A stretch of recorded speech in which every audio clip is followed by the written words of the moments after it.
د ولسمشر غني ملاتړ د اوسني نظام د پایښت په معنا ده. دا چې ولې او څنګه په دې مهمه ویډیو کې وګورئ. ندیم آزاد لیکي کوم افغانان چې دا یقین لري چې طالبان به سوله وکړي او پاکستان به د افغانستان له ورانولو لاس واخلي اقامت کوي.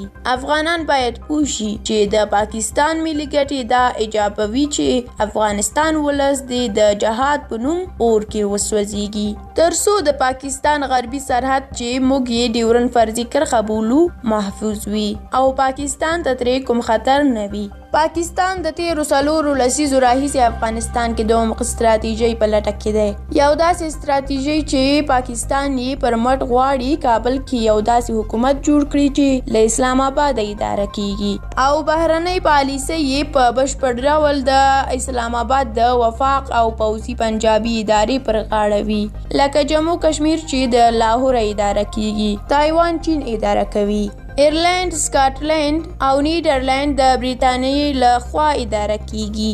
بوټان، نیپال او مالدیو د هندوستان تر سیاسي اثر لاندې دی. تاجکستان، ترکمنستان، ازبکستان او قرغیزستان په بشپړ ډول د مسکو له خوا په سیاسي ډګر کې یرغمل دی او یاد هیوادونه کومه ځانګړې بهرنۍ پالیسۍ نه لري. که سوله وشي یا ونشي طالبان پایتخت نیولی نشي او امریکا هم له افغانستانه په بشپړ ډول نه وځي چې په دې طالبان له موږ ښه پوهیږي. نو پکار ده چې نور سیاسي موافقه وشي او د افغانستان د راتلونکي لپاره کار وکړي.